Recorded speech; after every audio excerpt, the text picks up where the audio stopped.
जब हमारा विश्व दहला बेमकसद खून बहा, रूस चीन सबने भारत को एक दूत कहा। हम सभी यहाँ माँ भारती की संतान हैं, तो हम अपने वक्तव्य को शुरू करने से पहले चाहेंगे कि माँ भारती का एक जयकारा होना चाहिए। भारत माता की जय। भारत माता की जय। महोदय ध्यान दीजिएगा, एक माँ अपनी सुंदरता तक को त्याग देती है, अपने बेटे को 9 माह कोख में पालती है, और एक बाप पूरे 2500 साल अपने दिमाग में पालता है, लेकिन यौवन शक्ति के मद में आके वो युवा 25 सेकंड में अपने प्राणों की आहुति दे देता है। हम अपने बच्चों को पासपोर्ट से बड़ा करते हैं, क्यों? ताकि वो बड़े होके हमारे देश को एक ऊंचाई पे पहुंचाए, लेकिन यौवन शक्ति के मद में आकर वो युवा ट्रैफिक नियमों का पालन न करके अपने प्राणों को न्यौछावर कर देता है और हमारे देश को बहुत नुकसान पहुंचाता है। साथ ही साथ मैं आपको इतिहास की एक बात को याद दिलाना चाहूंगा। महोदय याद कीजिए, हम उस भारत से आते हैं जहां मर्यादा पुरुषोत्तम श्री राम जैसे राजा पाए जाते थे, जो सिर्फ अपने पिता की आज्ञा को मान के 14 वर्ष वन में चले गए थे। लेकिन हमारे युवा अपने मम्मी पापा की बातों को ना मान के हेलमेट तो लेते हैं, लेकिन बाइक पे थोड़े दूर चल के हेलमेट निकाल देते हैं, क्योंकि उधर से कॉल आता है, हेलो बाबू कहाँ हो?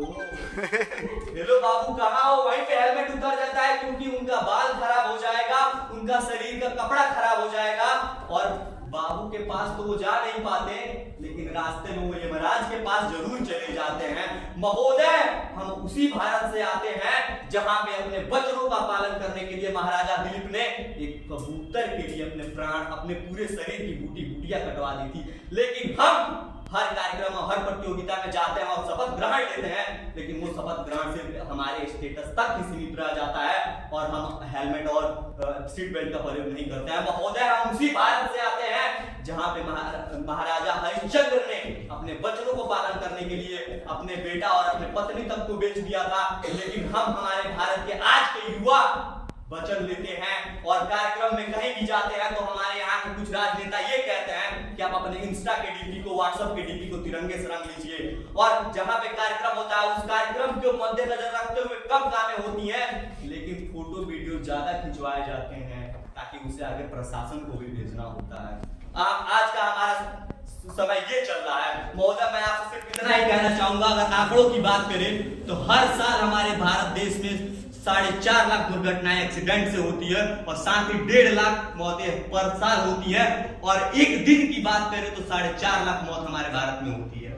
और कुछ लोग मॉडर्निटी को इतना अपना लेते हैं कि अपने सौंदर्य खराब ना हो जाए, उनका शरीर खराब ना हो जाए, तो उनकी मॉडर्निटी के लिए मेरा खुद का एक रचित लाइन है, ध्यान दीजिएगा, कि छोट छोट गौवा अब शहर हो गई बा, छोट छोट गौवा अब शहर हो गई बा, नदिया दुबरा के नहर हो गई बा, आ जे कबो चलत रहा बैल के सवारी पर, आ जे कबो चलत रहा बैलगाड़ी के सवारी पर, अब उनके दुपहिया वाहन से संबंधी हो गई बा। तो हमें इन बातों पर ध्यान देना चाहिए। हमें किसी भी भारत सरकार के इस कार्यक्रम में ध्यान देना चाहिए कि अगर भारत सरकार 2019 में मोटर वाहन अधिनियम लाया था, तब से लेके आज तक कई प्रतियोगिताएं करा रहा है, पोस्टर प्रतियोगिता, वाद प्रतियोगिता, भाषण प्रतियोगिता, तो ये सिर्फ हमारे स्टेटस के लिए नहीं है, हमारे रील्स के लिए नहीं है, बल्कि इसलिए है ताकि हम इससे सीख लेके जाएं, और इतना सीख लेके जाएं कि हमें आगे चल के जब किसी दुर्घटना में एक युवा की मौत होती है तो उसकी आंखें फटी रह जाती है। महोदय ध्यान दीजिएगा, उसकी आंखें, उस फटी आंखों को देख के उसके माँ का कलेजा फट जाता है, उसकी बहन की कलाई सुनी हो जाती है, उसका भाई का सहारा छिन जाता है, उसके पिता का अरमान छिन जाता है। महोदय मैं आप सभी को मैथिली शरण गुप्त की वो लाइनें याद करना चाहूंगा कि क्या थे हम, क्या हो गए, क्या होंगे, और अभी भी समय है, आओ इस पे विचारे और इस समस्या का निर्णय निकाले। और हमारा भारत आज अनुसंधान के क्षेत्र में आगे जा रहा है, विज्ञान के क्षेत्र में आगे जा रहा है। जितना हमारे यहाँ मौत एक महामारी से और एक बीमारी से नहीं होता है, उससे ज्यादा मौत हमारे यहाँ एक सड़क दुर्घटना में हो जा रहा है। महोदय हमारे देश आज शिखर की ऊंचाइयों पे, उसके लिए एक बहुत प्यारी लाइन है कि वक्त की नजाकत को हम नजरअंदाज नहीं कर सकते, हम विश्व के भविष्य तकनीकी में पिछड़ नहीं सकते, भूगोल से खगोल तक लहरा रहा भारत का परचम एपीजे अब्दुल कलाम की नजरों से देखो, सुखद सवेरा आ रहा है, सुखद सवेरा आ रहा है महोदय। जब हर तरफ से सुखद सवेरा आ रहा है,